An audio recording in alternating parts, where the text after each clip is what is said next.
Every 3 years, the best sailors on the planet compete in the world's toughest offshore challenge, the Volvo Ocean Race. 1, 2, go! Tense. For the 12th edition, 7 teams left Alicante, Spain, to cross 4 oceans and 5 continents over 9 months. It is the ultimate endurance test that all professional sailors dream of doing. It's just relentless. With a fleet solely composed of the Volvo Ocean 65, a boat designed to take on the most grueling offshore race. Crews are pushed to the limit in a competition that has never been closer. Battling 24/7, fighting storms, and defying the worst that Mother Nature can throw at them. You get a beating out there. Pushing the crews to a place where there is only a thin margin between winning the leg. Fantastic, we're on top of the world. So proud of my team. First win. Nice, very nice. Or losing it all. Holy shit, I can't believe this. I can't actually believe this happened.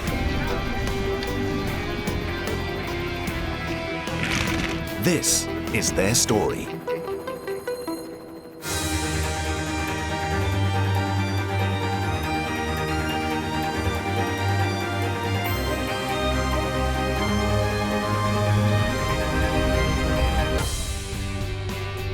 On a cloudy morning, the crews are setting off again in front of a cheering crowd, leaving their loved ones behind.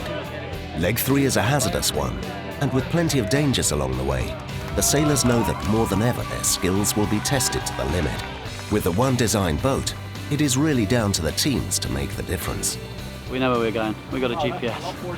The plan is to start first and finish first. Sounds right? Go tell Bob.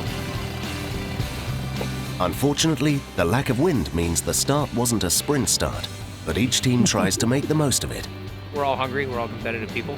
It's time to get a good result. I'm excited to be with the girls on the boat, and I'm excited to go and upset some boys. So yeah, I think we're ready for this one. I'm back! Yes, very exciting. I'm actually ready to just be in it. Hashtag Go Team SCA. Bye-bye Abu Dhabi. The third leg starts with the fleet retracing their steps to get out of the Arabian Sea, down through the Indian Ocean, before finally arriving in Sri Lankan waters. Then the fleet moves west to the Strait of Malacca, one of the busiest waterways in the world. The 6 boats pass by Singapore before heading into the South China Sea towards their final destination, the resort of Sanya on Hainan Island. It's all been pretty good, really. I guess the high point was leading out of Abu Dhabi. Haven't really had a low point yet. It's all going well. We've got Dongfeng just down here. Going slower than us at the moment, which is good. And then we've got SCA. On board the all-female boat, Team SCA, the reality of the race has already hit home. The issue is that we're slow at the moment. Or not slow, we're slower. I think the mood's a bit frustrated just because we can't work out why we can't get the same boat speed as the others. So everyone's trying to question everything at the moment, so it's a little bit strange. We're not very settled. That's why they're aggressively trying to get round us, because they've just sat there for half an hour, letting the fleet catch them up. I don't know why we're not on the pace. But for Dongfeng race team, the crew on board is getting stronger and stronger. We are in a very good position, better than what we expected, better than what was maybe the goal of the project. We are leading the fleet with 2 boats, same point. Do you feel a lot of pressure? Well, I don't think we feel so much pressure. We are much more motivated because it's important. Each leg is difficult to go back to the race after a few days off, and you need something to give you motivation. And on this leg, it's very easy for us because we are going to a home base, and yeah, that's helped a lot to be over motivated to win the leg.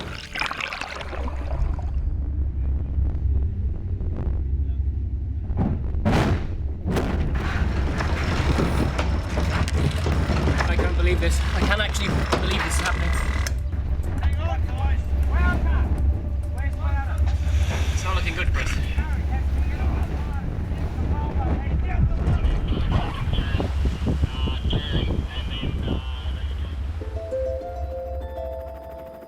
2 months ago, Team Vestas Wind ran aground on a reef in the St. Brandon archipelago. Leaving the boat behind was never an option, so the shore crew is back in the Indian Ocean to save as much of the boat as possible, to start the repair, but also to clean the local environment. For things to move forward for us right now, we're basically relocated down here in Port Louise in Mauritius. And we're an operation set up in the foyer of a hotel. We've had the guys fly in from both Durban and Cape Town last night. They've brought their equipment. We've been able to retain quite a lot of local resources here in the last 4 days. Nico flies in tonight, and then from there we're hoping to be out, heading out to the reef and get there in the next couple of days. Once we get there, it's a full site inspection. We have plans from everywhere, for the removal of the rig, for the removal of the keel. From there, we're pretty much looking at, if we can, we would like to try and get buoyancy back into the boat and get it across the lagoon. The team will need to separate the keel and mast from the rest of the boat. Then, using plastic cubes filled with air, they're bringing back some flotation by fixing them around the hull, leaving it to Mother Nature to do the heavy lifting as the tide comes in. Saving most of the boat is key for the team to stay in the race. It's 2 miles to get to what we call the leeward side of the island, or the reef. There's even the possibility of a Maersk ship being able to be detoured for us, which is a feeder ship on its way from Port Elizabeth to Malaysia.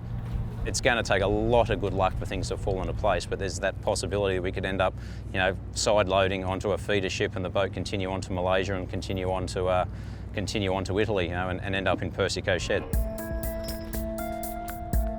Getting the boat back to Italy is key for the team to have a chance to rejoin the race, but its remote location is not making things easy. It's almost underplayed the sheer remoteness of where we're going. I mean, the reality of it is it's 210 nautical miles from where we are here in Port Louise. It's a 24-hour journey out there, and that's the quickest possible way. It's too far for a helicopter to get out there. The reality of it is with a helicopter, it's a one-way trip, and there is no fuel dump out there to get the helicopter back. So there's a lot of things we've got to take into account here, obviously from the resourcing we do, and then also what is absolutely paramount is just human safety. I mean, it's one thing that, yes, okay, our yacht is there, but at the same time, we cannot afford to hurt anybody, because if it's serious enough, then it's a real problem.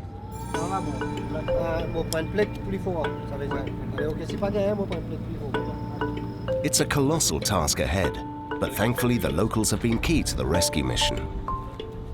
It's beyond expectation of how they've helped us. What the limited resources are that they have here, they've offered us everything. And to be quite honest, it's actually surprising the depth of the resources. We've almost been able to cover everything we need, but at the same time, you just don't know what you're going to find out there in the regards. I mean, we've got a fair idea, but we don't want to get out there and find that we've forgotten the kitchen sink, kind of thing. It's just you've got to have everything covered. There's going to be certain stages when we're going to try and elevate the boat off the reef. And we're going to want to be able to put things underneath it so we can run slings underneath, or strapping, anything that we can possibly do to reconstitute the boat itself. I mean, obviously, what's really important to us is hopefully we can make the entire bow section like a watertight buoyancy tank, really.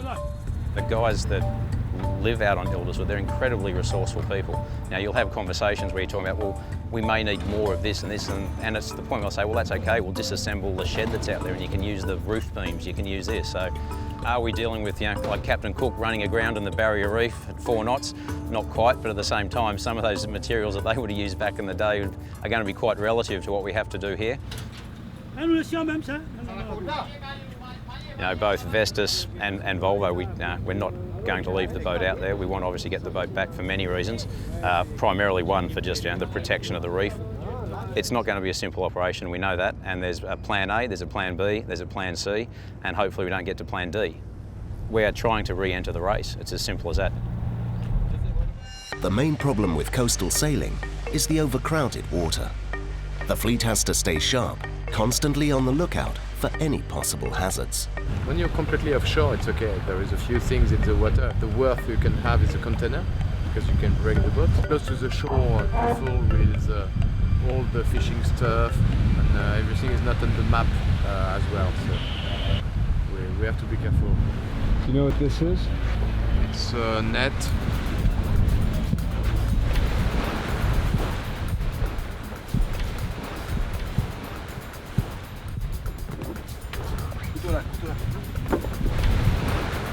We were quite close. We've seen a few buoyancy buoyancy stuff on the water, white one. And we thought it was a net. It seemed that it slipped on the keel. Another one close call. After a couple of hours, Skipper Charles has noticed a considerable loss of speed, pushing him to dive into the water and investigate under the boat. Because we are sleeping in a sandbed, so a quick shower for Charles, it's a good idea. To maintain their lead, the team decide not to stop the boat, making the maneuver even more dangerous.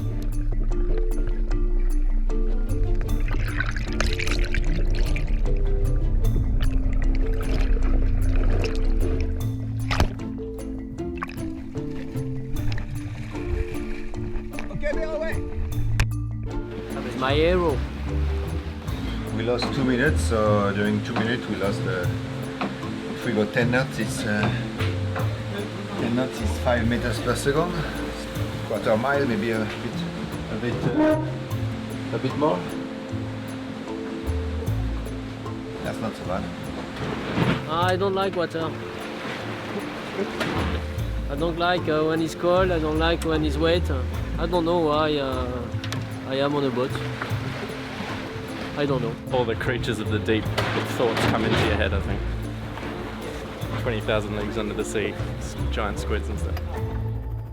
Dongfeng is not the only team having problems underneath the boat. On board Brunel, Louis is also about to take the plunge. Okay, it's a snake, give me the knife. Slow the boat.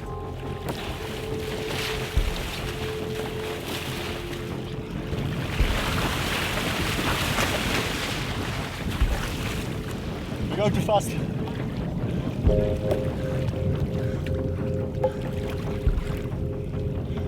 Oh.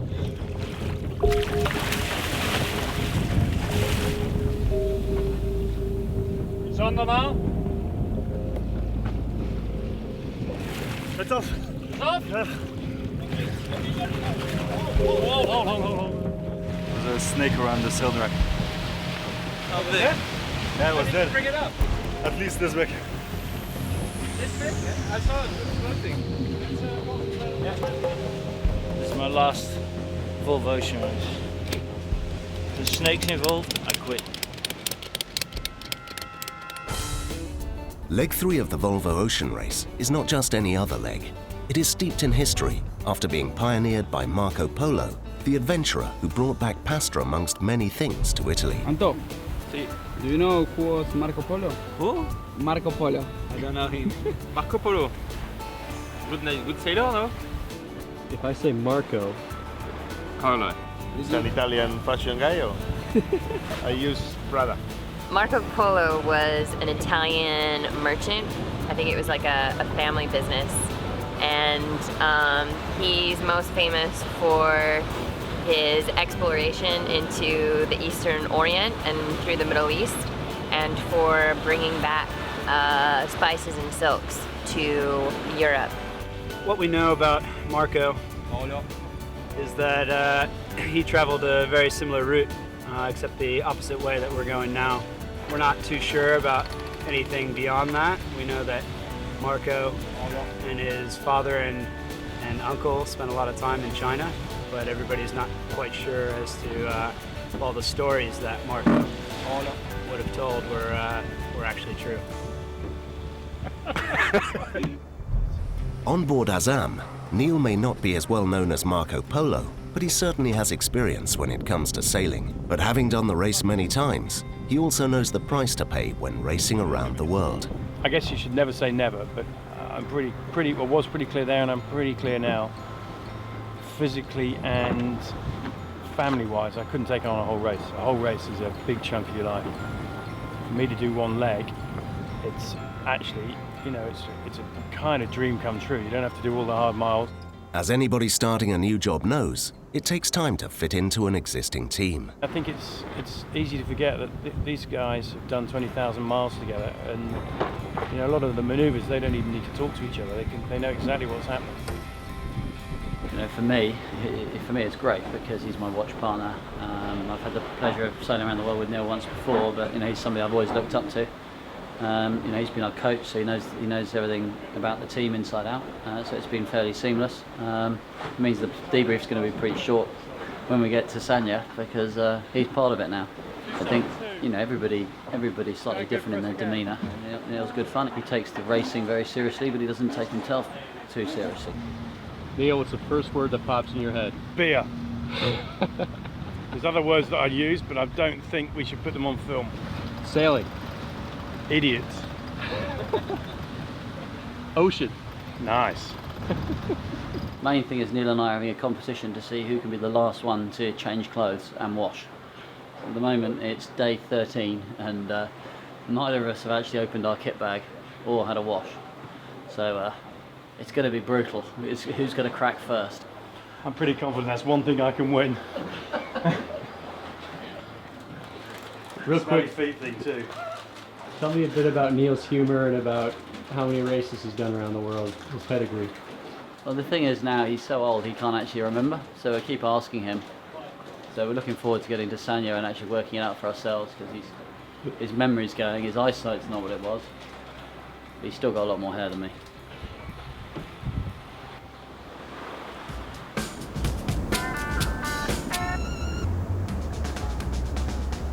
This area here is what we call the pit. It's basically the control centre for any sail adjustments that we want to make, and that could be hoisting, dropping, furling or reefing. So we've got a number of clutches here, as you can see. Most of them are halyards, a few of them are reef lines, and then the only other control that we look after is the dagger boards, lifting them up and down. If we move out to the side here, we've got some other controls for the jib in and out, and also for the tack line on the sails that we fly off the bowsprit. In terms of winches, we've got two small winches, one either side, which are basically have to be operated by hand, and then we've got the pit winch, which we can link into the pedestals, and we can link all three pedestals, and that we would use for any hoists or any big manoeuvres where we need the max power on the winch. The halyards are all on locks. That's what you see here. These are the trip lines, which when we want to drop a sail, we'd have to pull the trip line to be able to let the sail down. And the reason for having halyard locks is just to decrease the amount of compression loads in the mast. What's really important in the pit is the communication. You're the link between the front of the boat and the back of the boat, and you're trying to make sure that all the manoeuvres go smoothly and without any hiccups.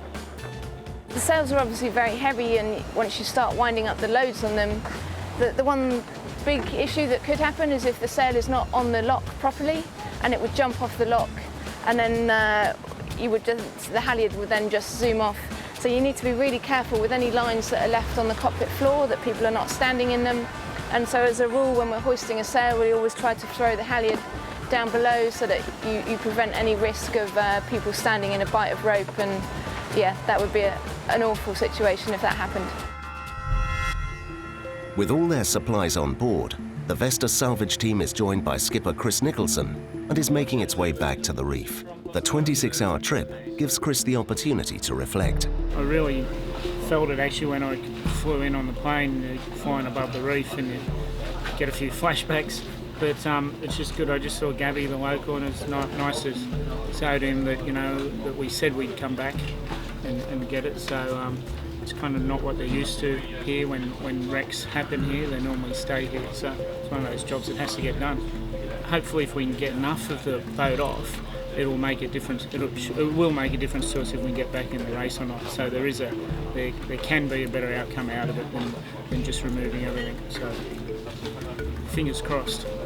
Now they're running 2 or 3 miles from the boat, and you can see it through the binoculars. It hits you hard for sure. Obviously we're about to jump in the tenders and head over there, and I think as we get closer and closer to the boat, you realise your attachment to the boat and the project even more and more and more. So it's I'm sure there'll be different emotions as we get there. At the same time, they're also very ready to get on with it. The boat's been on the reef for long enough, and it's time to actually do everything we possibly can to then at least say we can close this chapter in the story for sure.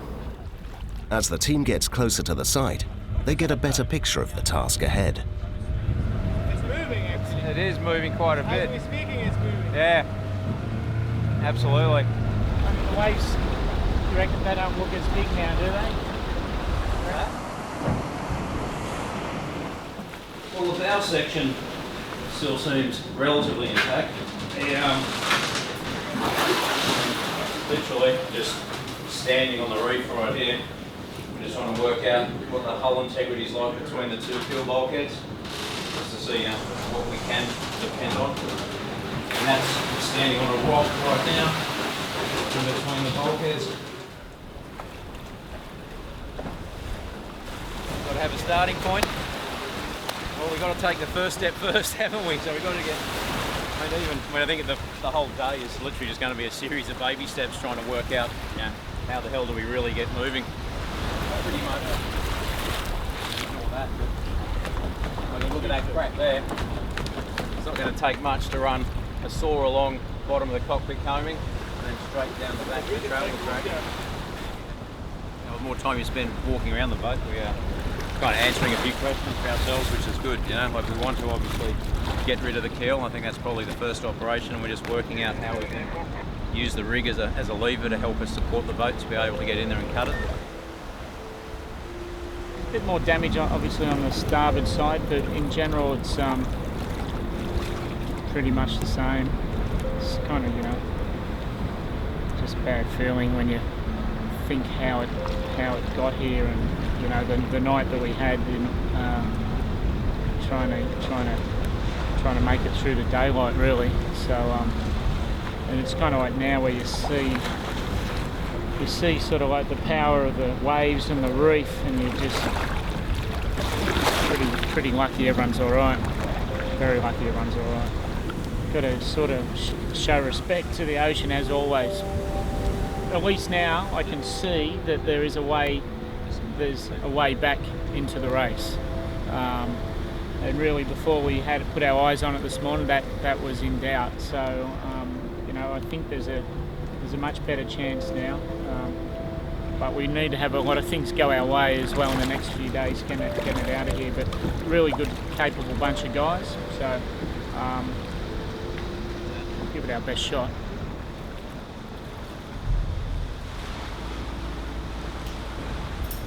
What's the worst habit somebody has on board? I don't know, really. They're all pretty bad. It's pretty heinous no matter what way you look at what anybody does. Oh yeah, Kevin is snowing. Kevin snows a lot. The helms shake when he's snowing. I've got proofs of that. It's Jack and Oscar. Oscar put this one in her ear. In his ear. So he can't hear anything. It's not good, huh? Me, I've never done a noise sweeping, so it's not possible. The annoying thing is when people are stealing food, especially goodies. People running in the night with a white torch like they were doing single handling. That irritates me a lot. Someone is stealing all my chocolates, and I know who it is, but I'm not going to tell you. We have a word for that. They call it ratones, which means rats, little small rats. But the most annoying is when you are deep asleep, and someone, I'm not gonna put the name, and is coming, pulling your toes, just strong to wake you up. That's not very good. Oh, that's horrible. Now you put it horrible. It starts with B and it ends on O. That's like the right guys, you don't have fun. But sometimes it's you, Stefan, because you talk too loud when you're talking to the boys, and I'm in the front, on the top, on your level of your mouth, and it wakes me up all the time. I think the most annoying is the ghost that's on board. Example is nobody using the toilet, but the sea cooks come up and down himself.